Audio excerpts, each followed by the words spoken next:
बच्चों, welcome back to my YouTube channel learning student. तो आज हम देखेंगे क्लास 12th के जो बच्चे हैं उनके लिए मोस्ट इम्पॉर्टेंट जीवन परिचय आज हम लाए हैं, ठीक है, जो कि जैनेंद्र कुमार का है। ठीक, तो क्लास 12th के जो यूपी बोर्ड एग्ज़ाम वाले जो बच्चे हैं, ठीक है, जो अगले साल एग्ज़ाम देने वाले हैं, उनके लिए ये जीवन परिचय मोस्ट इम्पॉर्टेंट है। तो इसको आप ज़रूर से याद कर लीजिएगा, लिख लीजिएगा, ठीक है। तो चलिए देखते हैं।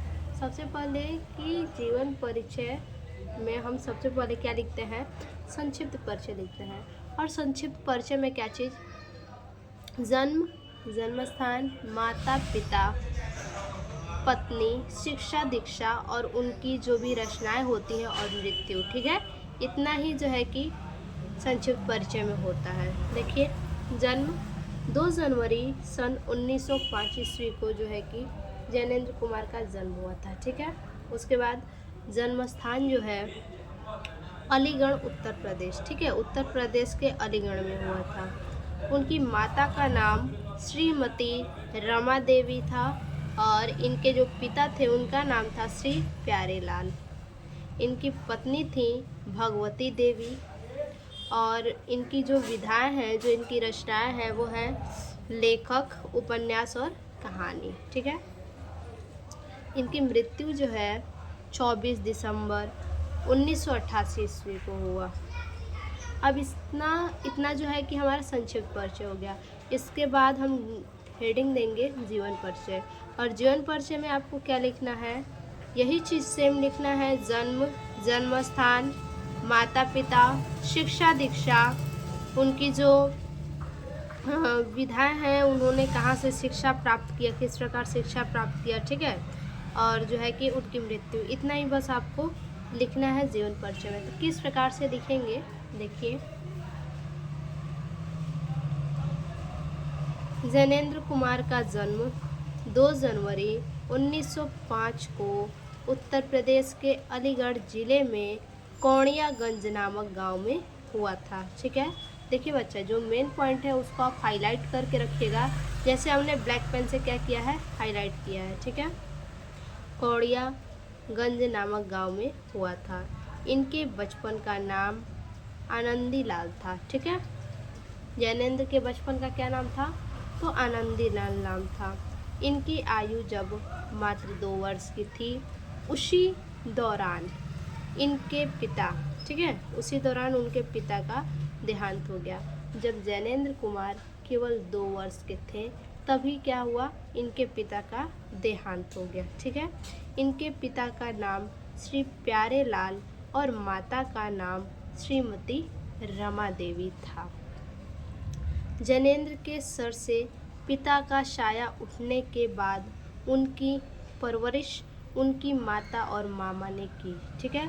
इनके जब पिता का देहांत हो गया, जब ये 2 वर्ष के थे, तभी इनके पिता का क्या हुआ, देहावसान हो गया।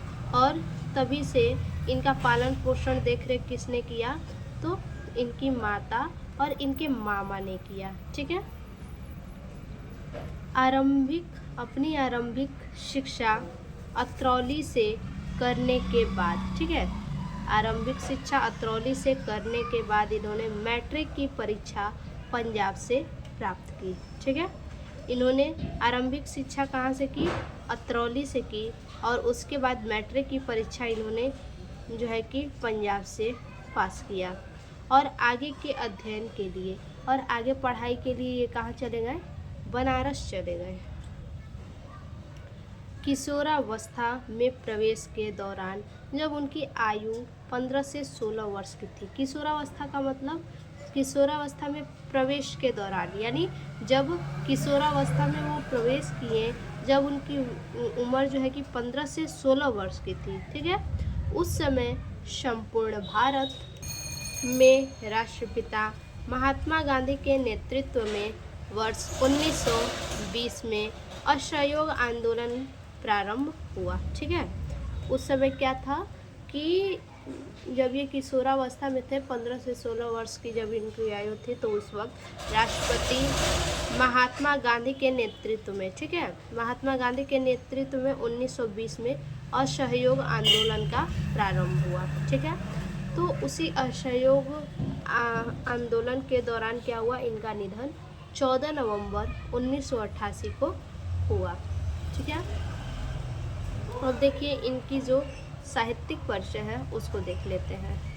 साहित्यिक परिचय में जैनेंद्र कुमार की पहली कहानी वर्ष 1928 में विशाल भारत में प्रकाशित हुई। ठीक है, जैनेंद्र कुमार की पहली कहानी कब प्रकाशित हुई, तो 1928 ईस्वी में विशाल भारत के नाम से प्रकाशित हुई, जिससे उन्हें 4 रुपये पारिश्रमिक भी प्राप्त हुआ। ठीक है, इन्हें क्या प्राप्त हुआ, 4 रुपये पारिश्रमिक भी प्राप्त हुआ। इसके बाद उन्होंने अपना संपूर्ण जीवन साहित्य की साधना में लगा दिया। ठीक है, इन्होंने अपना संपूर्ण जीवन जो है कि साहित्य की साधना में लगा दिया और गद्य विधा में कई अनुपम रचनाएं की। ठीक है, इन्होंने किस विधा में, तो गद्य विधा में इन्होंने कई रचनाएं की। तो ये हो गया साहित्य में उनका योगदान जैनेंद्र कुमार का। अब हम देखेंगे प्रमुख रचनाएं। देखिए प्रमुख रचनाएं में कौन कौन सी रचनाएं हैं। सबसे पहले है उपन्यास। ठीक है, उपन्यास में पहला है परख, दूसरा है सुनीता, तीसरा है त्यागपत्र, चौथा है कल्याणी। ठीक है, तो उपन्यास के में जो है कि ये प्रमुख उपन्यास है। ठीक है, उसके बाद है अगला कहानी। कहानी में कौन कौन सी कहानियाँ हैं, तो पहला है फांसी, दूसरा है वातायन। ठीक है, वातायन, तीसरा है दो चिड़िया, चौथा है जय संधि और पांचवा है एक रात। उसके बाद अगला जो है छठवा पाजेब।